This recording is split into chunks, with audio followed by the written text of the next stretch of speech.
지금 이스라엘 백성들은 가나안 땅 맞은편, 요즘으로 말하면 요르단 땅에 도착을 했습니다. 하나님께서 이스라엘 백성들을 애굽에서 인도하여 내셔서 하나님이 친히 그들의 왕이 되시고 이스라엘 백성들은 하나님의 백성이 되었습니다. 그 후에 하나님께서 시내산에서 모세를 중재자로 세워 하나님의 백성들이 지켜야 될 법과 율법들을 그들에게 주셨습니다. 그 법의 내용은 뭐냐면 왕이신 하나님을 백성들이 어떻게 사랑하며 섬겨야 될 것인가, 또 백성들 간에는 어떻게 우리가 살아야 될 것인가 하는 것들을 하나님이 그 안에 정해 놓으셨습니다. 그런데 아직까지 하나님이 그들의 왕이 되었고 이스라엘 백성들이 백성이 되었어요. 그들이 지켜야 될 법과 율례도 주셨어요. 근데 뭐가 없어요? 아직 영토가 없어요. 지금 광야에 돌아다니잖아요.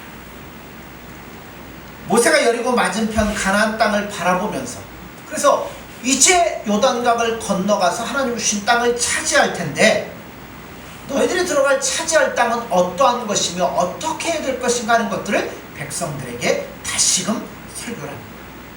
그 말씀을 보면 하나님이 그들에게 주시는 땅은 어떠한 땅이라고요? 젖과 꿀이 흐르는 땅이라고 했어요. 이 젖과 꿀이 흐르는 땅이라는 말이 무슨 뜻일까요? 성경에는 젖과 꿀이 흐른다, 젖과 꿀이 흐르는 땅이라는 이 말이 21번이 나옵니다. 그 중에 15번이 신명기에 나와요. 그런데 그 말씀 가운데 특이한 말씀이 있더라. 민수기 16장 13절에 보면 모세에게 반역한 사람이 있습니다. 다단과 아비람.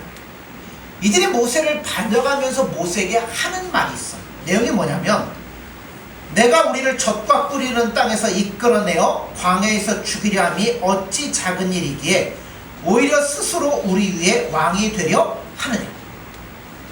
이 말씀이 눈에 띄는 이유는 다단과 아비람이 어떤 땅을 젖과 꿀이는 땅이라고 그래요?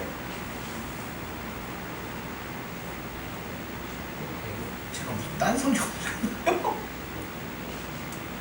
애굽을, 이집트를 젖과 꿀이는 땅이라고 했어요. 그래서 뭐라고 하냐면, 내가, 모세에게 얘기하잖아. 내가 우리를 젖과 꿀이는 땅에서 이끌어내어서, 이집트에서 끌어내어서 왜 광야에서 죽게 만드느냐? 라고 말하는 거예요. 이집트 땅이 젖과 꿀이는 땅인 거죠. 이스라엘 백성들이 살았던 이집트 고센 땅은 굉장히 비옥한 곳입니다. 농사를 지으면 곡물이 잘 되었습니다. 그런데 그 젖과 꿀이는 땅에서 우리를 이끌어내어서 이 광야에서 죽게 하려고 하느냐? 그러면서 네가 스스로 왕이 되려고 한다. 그러면서 모세에게 반역을 일으키기 시작합니다. 이때 이집트 땅을 가리켜서 젖과 꿀이 흐르는 땅이라고 그들이 얘기를 했습니다. 또 나온 데가 있어요. 민수기 13장 27절에 보면 가데스 바네아에서 정탐꾼들이 가나안 땅을 정탐하고 돌아와서 하는 보고가 있습니다. 그 내용을 보면 모세에게 말하 이르되 당신이 우리를 보낸 땅에 간즉 과연 그 땅에 젖과 꿀이 흐르는데 이것이 그 땅의 과일이니이다. 그래서 뭘 갖고 오냐면 둘이서 포도 한 송이를 메고 모세 앞에 나옵니다. 이걸 보면 젖과 꿀이 흐른다라는 이야기는 다른 말로 얘기하면 그 땅이 비옥하여서 농사를 지으면 소출이 잘 열리는 것을 말하는 거예요. 그런데 비옥하다는 말을 왜 하필이면 젖과 꿀이 흐르는 땅이라고 표현했을까요? 자, 흐른다. 고여있는 것도 아니고 흐른다는 얘기는 뭐예요? 너무나 많아서 넘쳐서 흘러가고 있다는 거죠. 정탐꾼들이 보고 와서 과연 젖과 꿀이 흐릅니다. 근데 거기에 실제로 우유와 꿀이 막 둥둥 떠다니는 건 아니죠. 그 정도로 비옥하다는 얘기입니다.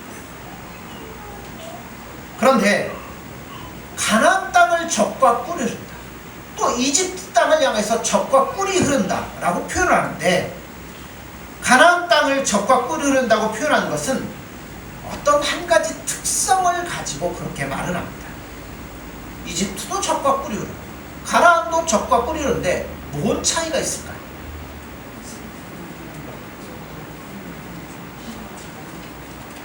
예. 자, 10절 한번 보시죠. 10절에 보면 내가 들어가 차지하려는 땅은 내가 나온 애굽 땅과 같지 아니하나니 거기에서는 너희가 파종한 후에 발로 물대기를 채소밭에 댐과 같이 하였거니와. 하나님이 약속하신 젖과 꿀이는 가나안 땅은 이스라엘 백성들이 나온 젖과 꿀이는 애굽 땅과는 다르다는 거예요. 애굽은 아까 얘기했던 것처럼 비옥한 땅을 가지고 있습니다. 그 애굽 땅의 젖줄이 어디냐면 나일강이에요. 중앙아시아 눈 덮인 산에서부터 물이 흐르기 시작해 그것이 풍성한 수량을 이루면서 이집트를 통과하여 바다로 흘러가게 됩니다. 근데 가끔가다 이 강물이 우리나라도 올해 홍수로 굉장히 지금 고통을 당하고 있는데요. 이집트 강이 홍수로 인하여 범람을 하기 시작하면 이 그 강 하류에 뭐가 생기냐면 우리 뭐 옛날에 무슨 시간이죠? 세계사인가 뭐 이런 거 보면 지리 시간 이런 거 보면 강 하류에 퇴적주가 쌓이기 시작해요. 뭐 모래 이 흙덩어리들이 와 거기에 쌓이면 이것이 비옥해져 가지고 기름져서 거기에 농사를 지으면 잘 되는 거죠. 그러니까 거기다 농사를 지어. 또 강물이 넘칠 때는 그것을 저수지로 받아뒀다가 이제 수로를 통해서 자기의 땅에 물을 대기 시작하는데 이때 어떤 기계를 사용하냐면 샤두프라는 기계가 있습니다. 이게 뭐냐면 부역 하다 보면 연꽃 유명한 데 있죠. 북랑지. 거기 가면 커다란 수레바퀴 같은 게 있어요. 거기 올라가고 사람이 이걸 잡고 발을 굴르면 밑에 있는 물을 이렇게 퍼올려가지고 위에다 이렇게 해도록 이렇게 모형으로 만들어 놓은 게 있어요. 그러니까 그런 샤두프를 통해서 자기들이 발로 그것을 밟아 돌리면 수로에 있는 물을 퍼올려서 자기의 농지에 물을 대고 그 농지에 물을 대서 농사를 얼마든지 지을 수 있다는 겁니다. 그래서 오늘 본문에 보면 발로 물대기를 채소밭에 댐과 같이 하였거니와 할 때 샤두프라는 기계를 사용해서 그것을 댄다는 거죠. 그러니까 이들에게는 무엇이 생명줄이냐면 나일강이 생명줄이에요. 그들이 잘 먹고 잘 사느냐 아니면 못 먹느냐는 어디에 달려면 나일강에 달려있어요. 그러다 보니까 나일강을 너무나 좋아할 뿐만 아니라 나일강을 뭐까지 하냐면 숭배하기까지 시작합니다. 하나님 모세를 통해서 애굽을 치실 때 10가지 재앙 가운데 하나가 뭐였냐면 강물이 피가 되는 거였어요. 그러니까 그 10가지 재앙 하나를 뜯어보면 전부 다 뭐냐면 신과 같이 여기는 것들에 대해서 하나님이 어떤 분인가 하는 것들을 보여줌으로 하나님만이 유일하신 하나님이라는 걸 보여주는 게 10가지 재앙이거든요. 그러니까 이 물에 대한 것까지도 하나님이 이렇게 간섭하신다는 걸 보여주고 있습니다. 그런데 이제 들어갈 가나안 땅은 이런 애굽 땅과 뭐하다고요? 같지가 않다는 거예요. 자, 11절 보세요. 너희가 건너가서 차지할 땅은 산과 골짜기가 있어서 하늘에서 내리는 비를 흡수하는 땅이요. 평지가 아니에요. 고센 땅은 평야인데 이 가나안 땅은 온통 뭐로 되어 있냐면 산과 골짜기로 되어 있다고 합니다. 근데 이 골짜기라는 게 우리 얘기하면 산에 있는 골짜기가 아니에요. 우리는 산과 산 이렇게 막 맞닿아 있는 거기를 골짜기라고 하는데 이스라엘 백성들은 여기 산이 있고 1km 가서 여기 산이 있으면 그 사이를 뭐라 그래요? 그거를 골짜기라고 그래요. 그러니까 우리처럼 이렇게 아무것도 못하는 데가 아니라 넓은 곳을 얘기합니다. 자, 그런데 가나안은 샤두프를 통해서 나일강의 물을 끌어들여 자기의 땅에 물을 공급할 수 있는 것이 아니라 오직 뭐밖에 없어요? 하늘에서 내리는 비를 흡수하는 땅이라고 합니다. 히브리어 원문을 보면 흡수한다는 말을 비유적으로 표현해서 어떻게 시적으로 표현하냐면 하늘에서 내리는 비를 마시는 땅이라고 했어요. 그러니까 이 땅의 농사는 어디에 달려있어요? 하늘에 달려있는 거예요. 하늘이 열리고 비가 내리면 풍성해지는데 하늘이 닫히고 비가 내리지 아니하면 아무것도 할 수 없는 땅. 그것이 가나안 땅의 특징이라고 하는 겁니다. 그런데 이게 뭘 이야기합니까?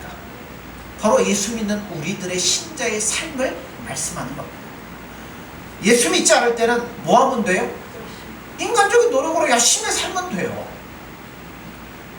뭐 누굴 욕하는 건 아니지만 이번 정부 들어와서 땅값이 얼마나 오르고 집값이 얼마나 올랐는지, 뭐 요즘은 뭐 서울 가면 지금 뭐 10억 갖고도 이제 못 사는 데들이 수두룩하죠.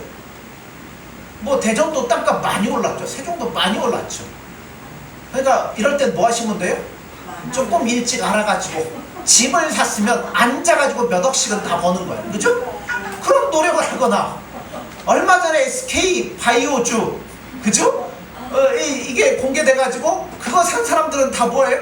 3배 이상의 대박들을 다 났다고 그래요. 그러니까 그런 정보들을 잘 알아가지고 투자하고 노력하면 얼마든지 내 것으로 풍성하게 누리며 살아갈 수 있도록 돼 있다는 거예요. 그러니까 내가 노력하고 내가 수고하고 내가 얻어서 얻을 수 있는 것이 어떤 땅에? 이집트 땅. 우리가 예수님을 믿기 전에 그 삶이었다는 거예요. 그런데 예수 믿고 나면 어디로 들어가는 거예요? 가나안 땅으로 들어가요. 그럼 이 땅은 발로 뭐예요? 암만 뛰어다녀야 안 된다는 거예요. 왜냐면 물이 없으니까 노력해도 안 되는 거예요. 그럼 이제 뭐만 봐야 돼요? 그렇죠. 하늘만 보고 예수님 은혜를 주실 때까지 우리는 그걸 볼 수밖에 없는 삶이 우리 앞에 펼쳐지기 시작한다는 거예요. 하늘에서 내리는 비를 마시는 땅, 안 내리면 아무것도 없는 땅. 하나님이 예수님 우리에게 은혜를 부어주시면 풍성해지지만 안 부어주시면 아무것도 없는 게 바로 우리의 삶이라는 겁니다. 이게 가나안 땅의 특징이라는 거예요. 자, 12절을 보세요. 내 하나님 여호와께서 돌보아 주시는 땅이라 연초부터 연말까지 내 하나님 여호와의 눈이 항상 그 위에 있느니라. 자, 그런데 이 땅에 특징이 하나가 있다는 거예요. 뭐가 항상 위에 있다고요? 그렇죠. 이거를 다른 말로 얘기하면 하나님께서 늘 관심을 갖고 돌아보시는 땅이라는 거예요. 자, 우리 이제 예수님밖에 없어서 예수님만 보는데 누구도 우리를 보고 있어요? 예수님도 관심을 갖고 우리의 삶을 지켜보고 계시다는 겁니다. 그래서 구체적으로 관심을 갖고 사랑하시며 간섭하시며 우리를 돌아보신다는 겁니다. 다시 말하자면 우리의 삶을 누가 보신다는 거예요? 예수님이 지대한 관심을 갖고 돌아보고 계신다는 거예요. 이렇게 예수님 우리에게 특별하게 사랑하시며 간섭하시며 관심을 보이시기 때문에 그 사랑을 입고 있는 우리들에게도 뭐가 필요하냐면 특별한 책임이 따르고 있다는 거예요. 이 특별한 책임은 두 가지의 방향으로 흘러갑니다. 첫째는 긍정적인 방향이에요. 자, 13절 15절을 보세요. 내가 오늘 너희에게 명하는 내 명령을 너희가 만일 청종하고 너희 하나님 여호와를 사랑하여 마음을 다하고 뜻을 다하여 섬기면 여호와께서 너희의 땅에 이른 비 늦은 비를 적당한 때에 내리시리니 너희가 곡식과 포도주와 기름을 얻을 것이요 또 가축을 위하여 들에 풀이 나게 하시리니 내가 먹고 배부를 것이라. 자, 이거를 한 단어로 딱 요약을 시키면 뭐예요? 청종이에요. 청종. 히브리어로 쉐마라는 거죠. 신명기 6장 4절부터 시작되는 말씀. 이스라엘아 들으라, 우리 하나님 여호와는 오직 하나인 여호와시니 너는 마음을 다하고 성품을 다하고 뜻을 다하고 힘을 다해 네 하나님 여호와를 사랑하라. 그러니까 이 말씀이에요. 그러니까 하나님이 우리에게 주신 법. 자, 이거 신약에 예수님이 딱 정리하시죠. 어떤 게 큽니까? 다 뭉뚱그려뜨려갖고 하나님 뭐라 그래요? 첫째는 그렇죠. 하나님 사랑합니다. 그러니까 결국 법이라는 게 다른 거 아니에요. 누구 사랑하는 거예요? 하나님 사랑하고 예수님 사랑하는 겁니다. 그러니까 예수님 사랑하고 하나님 사랑하고 그 말씀을 지키면 그게 뭐라고요? 청종하는 거라는 겁니다. 청종하면 하나님 뭐 하신다고요? 하늘문을 여신다는 거예요. 자, 우리 그런 삶을 살잖아요. 예수님, 우리는 예수님밖에 없어요. 난 예수님 사랑합니다. 예수님만 사랑하고 청종하면 여러분 예수님 우리 굶기시겠어요? 아니죠. 뭐 하시겠어요? 하늘의 문을 여시는 거예요. 은혜를 우리 안에 흘려보내시는 거예요. 그러면 그 은혜를 받고 우리가 살아가는데 오늘 본문 말씀에는 그거를 뭐라고 하냐면 이른 비와 늦은 비라고 말씀하고 있습니다. 이스라엘은 가을부터 시작해서 봄까지가 우기예요. 그러니까 봄부터 여름, 가을까지는 비가 안 와요. 그러니까 봄에 씨를 뿌렸다가는 농사는 망치는 거예요. 그러니까 이스라엘은 언제 씨를 뿌려요? 가을에 뿌려요.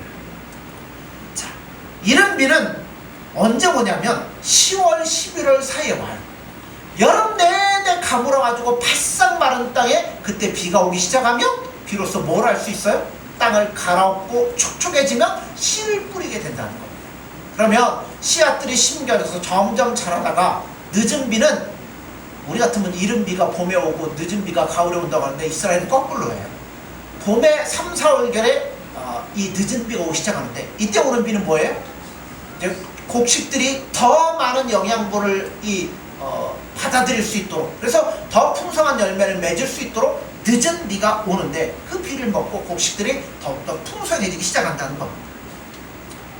자, 하나님께서 이른 비와 늦은 비를 적당한 때에 내리셔서 땅을 비옥하게 만들어 주시겠다는 거예요. 청정하냐. 자, 땅이 잘 되면, 곡식이 잘 되면 그걸 먹고 사는 우리도 배부를 것이고, 짐승들도 땅에 있는 풀들을 마음껏 뜯어먹고 이 우유를 생산해내고 짐승들도 더 풍성해지기 시작한다는 겁니다. 이게 긍정적인 측면. 예수님 사랑하고 예수님 청정하고 따라가면 예수님 이러한 은혜를 우리 가운데 부어주신다는 거예요. 반면에 부정적인 의미의 방향도 있습니다. 자, 16절 17절을 보세요. 너희는 스스로 삼가라. 두렵건대 마음에 미혹하여 돌이켜 다른 신들을 섬기며 그것에게 절함으로 여호와께서 너희에게 진노하사 하늘을 닫아 비를 내리지 아니하여 땅이 소산을 내지 않게 하심으로 너희가 여호와께서 주신 아름다운 땅에서 속히 멸망할까 하노라. 자, 이것도 한 단어로 딱 줄이면 조심하라, 주의하라. 히브리어로는 샤마하라. 왜 주의하라 그럴까요? 이 땅에 먹고 살고 우리가 살아가고 행복한 모든 것들은 어디에? 하늘에 달려있는데 뭘 주의하라는 거예요? 그 하나님을 잊어버리고 엉뚱한 것을 쫓아가지 않도록 주의하라는 겁니다. 이걸 이스라엘 백성이 너무나 못해요. 가나안 땅에 들어가면 가나안에 무슨 신들이 있어요? 바알, 아세라, 하닷 그런 신들이 있는데, 바알이 뭔 신이에요? 비를 주관하는 신이라고 그들이 알고 있어요. 그러니까 결국 누가 하나님 주셔만 되는데 그 땅에 들어가서 미혹을 받아가지고 바알이 주는 거네, 아세라가 주는 거네, 이 땅에 사는 것도 세상적인 것으로 해야 되네, 이러면서 미혹을 받아 하나님을 떠나게 되면 하나님께서 뭐 하시겠다고요? 하늘의 문을 닫으시겠다는 거예요. 하늘에서 내리는 비를 마셔야만 살 수 있는 땅인데 비가 안 내리면 어떻게 되겠어요? 곡식이 안 자라겠죠? 심을 수가 없겠죠? 그럼 그걸 먹는 우리들은 어떻게 되겠어요? 굶게 되고 결국 나중에는 궁핍하며 줄이며 결국 멸망당할 수밖에 없도록 되어 있다는 겁니다. 마음에 미혹받지 않도록 주의하는 겁니다. 그래서 이스라엘 백성들이 출애굽을 하고 칼핏하면 뭐라고 그래요? 돌아가자는 겁니다. 하나님 그거 막으시느라고, 깨닫게 하느라고 광야 40년의 생활 동안 하나님 이리저리 이끌고 다니시고 훈련하신 거예요. 자, 그러면 우리 여기서 한 가지 생각해 볼 게 있어요. 하나님은 사랑하시는 자녀들에게 어떤 땅을 주셨다고요? 젖과 뿌리는 땅을 우리에게 주셨어요. 근데 여러분 얼마나 누리십니까? 내 삶을 돌아보면 그게 이것밖에 안 되나? 여러분 이런 의문 들지 않으십니까? 하나님은 우리에게 풍성한 삶을 주시겠다고 약속했고, 예수님도 내가 온 것은 양으로 생명을 얻게 하고 풍성하게 얻게 하려 함이라고 말씀했는데, 왜 예수님 안에 있는 나의 삶은 젖과 꿀이 흐르기는커녕 이렇게 배싹 메말라가고 있나? 여러분 이런 의문이 들지 않으십니까? 이게 진짜 하나님이 약속하신 풍성함인가요? 그러나 여러분 이것은 지극히 잘못된 질문이고, 이 질문을 바꾸셔야 돼요. 어떻게 바꾸시냐면, 하나님께서 약속하신 젖과 꿀이는 땅이 왜 나에게서는 이렇게 되어버리고 말았을까? 예수님께서 풍성한 삶이라고 약속하셨는데 왜 내 삶 속에서는 이 정도밖에 나타나고 있지 않을까? 여러분 바울 사도는요 이걸 얼마나 많이 누렸는지 몰라요. 그래서 감옥 속에서도 기쁨으로 충만해가지고 이거를 감당할 수 없으니까 감옥 밖에 있는 성도들에게 뭐라고 그래요? 기뻐하라. 내가 다시 말하노니 기뻐하라. 기뻐하려면 나와야죠. 근데 안 나와도 뭐예요? 그에게 베풀어 주시는 예수님의 은혜가 너무나 크고 감사하니까 그 속에서도 기뻐하며 행복하며 즐거워할 수 있었어요. 여러분 베드로 사도는 어떻습니까? 환난을 많이 당하면서도 말할 수 없는 기쁨을 내가 누린다라고 그가 고백을 하고 있다는 겁니다. 여러분 예수님 안에 온전히 거하게 되면 이러한 풍성한 것들을 우리가 누릴 수 있다는 겁니다. 근데 왜 내 삶에 이거밖에 안 되나? 뭐하기 때문에? 우리가 예수님 안에 온전히 들어가 있지 못하기 때문에 그렇다는 겁니다. 그 이유가 뭘까요? 16절에 나온 것처럼 너희는 스스로 삼가라. 이 말씀이 신명기 전체에 반복이 되는 말씀입니다. 신명기 8장 11절에 14절을 보면 내가 오늘 내게 명하는 여호와의 명령과 법도와 규례를 지키지 아니하고 내 하나님 여호와를 잊어버리지 않도록 삼갈지어다. 뭐하도록요? 잊어버리지 않도록 삼갈지어다. 내가 먹어서 배부르고 아름다운 집을 짓고 거주하게 되며 또 내 소와 양이 번성하며 내 은금이 증식되며 내 소유가 다 풍부하게 될 때 내 마음이 교만하여 내 하나님 여호와를 잊어버릴까 염려하노라. 여호와는 너를 애굽 땅 종되었던 집에서 이끌어내시고 라고 말씀합니다. 자, 우리가 참 경험하는 거잖아요. 힘들고 어려우면 누구에게 달려가요? 예수님께 달려가요. 잘 되고 좋으면 누구에게 달려가요? 예수님께 잘 안 달려가지. 그냥 누리며 살 때가 많아요. 모든 일이 잘 될 때에는 교만해져서 하나님을 잊어버릴까, 예수님을 잊어버릴까 염려되니 그렇게 되지 않도록 주의하라고 성경은 우리에게 말씀하고 있습니다. 누구나 그런 것 같아요. 마음이 조금만 잘 되면 마음이 누구로부터 멀어지냐면 예수님으로부터 멀어져요. 그리고 내가 얻은 것 누리며 살려고 하는 것으로 마음이 쏠릴 때가 너무나 많이 있다는 겁니다. 우리는 이스라엘 백성들과 다름없이 뭐가 고다요? 목이 곧은 백성들입니다. 자칫하면 예수님 떠나서 세상을 따라가는 경향이 있기 때문에 늘 우리는 우리 자신을 주의하고 조심해야 돼요. 예수님은 우리를 너무나 사랑하시죠. 우리가 잘할 때도 사랑하시지만 못할 때도 사랑하십니다. 그러니까 못할 때 사랑하시는 표현은 조금 달라요. 어떻게 하셔요? 네, 징계를 하십니다. 신명기 1장에 보면 광야에서도 너희가 당하였거니와 사람이 자기 아들을 안는 것 같이 너희의 하나님 여호와께서 너희가 걸어온 길에서 너희를 안으사 이곳까지 이르게 하셨느니라. 어떻게 이끄신다고요? 안으다. 아버지가 아들을 안고 이렇게 가듯이 하나님은 우리를 안아다가 이곳까지 이르도록 하셨다는 겁니다. 또 그는 너희보다 먼저 그 길을 가시며 장막 칠 곳을 찾으시고 밤에는 불로 낮에는 구름으로 너희가 갈 길을 지시하신 자이시니라. 안고 올 뿐만 아니라 뭐까지 하신다고요? 미리 우리 앞길을 가셔서 장막 칠 곳을 찾으시고 낮에는 구름으로 밤에는 불로 우리의 길을 인도하시는 분이 바로 하나님이시며 예수님이라고 말씀합니다. 그러니까 이렇게 사랑하시기 때문에 내가 오늘 내 행복을 위하여 내게 명하는 여호와의 명령과 규례를 지킬 것이 아니냐라고 우리에게 말씀하는 겁니다. 여러분 우리 예수님 사랑하셔야 돼요. 그리고 존경하셔야 돼요. 어떤 분들은 하나님을 섬기면 무조건 건강하고 무조건 잘되고 무조건 행복하게 될 것이라고 생각들을 갖고 있습니다. 실제로 그렇게 됩니까? 안 되죠. 그렇게 생각하는 건 번영신학이라고. 이거는 잘못된 거예요. 아무리 하나님을 잘 섬겨도 섭리적으로 고난이 따를 때가 있고 여러분 훈련이 필요할 때가 있잖아요. 여러분 욥 보세요. 욥이 왜 고난을 당해야 돼요? 아니 하나님도 그가 의인이고 완전한 자라고 얘기하는데 왜 고난을 당해야 됩니까? 그런데 그가 그 고난을 당하고 난 뒤에 어떻게 돼요? 그렇죠. 정금같이 예수님 앞에 하나님 앞에 더 굳건한 믿음으로 나오잖아요. 이런 것들이 우리의 삶에 얼마든지 있을 수 있다는 겁니다. 또 세상을 살아가면서 어떨 때는 많은 고통도 당하고 때로는 갈등도 겪고 뭐 어려운 문제도 있지만 우리가 예수님 앞에 고백하는 게 한 가지가 있잖아요. 하늘에서는 주 외에 누가 내게 있습니까? 땅에서는 주밖에 나의 사모할 자가 누가 있겠습니까? 라고 고백하는 시편 기자의 고백처럼 우리 마음이 이런 마음이 되어야 된다는 거예요. 그럴 때 우리는 어떤 것 가운데서도 예수님으로 인하여 기뻐하며 즐거워할 수 있고, 그렇게 예수님 앞에 청종하는 자에게 예수님께서 뭐 하겠어요?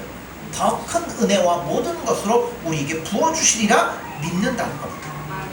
예수님은 우리에게 어떤 땅을 주셨다고요? 젖과 꿀 있는 땅을 주셨습니다. 그러나 그 땅에서 우리가 풍성한 소출을 얻느냐 못 얻느냐는 누구에게 달려있어요? 우리에게 달려있다는 겁니다. 하나님 사랑하라, 청종하라. 하나님의 법 누구를 위해 주셨어요? 나를 위해 주신 거예요.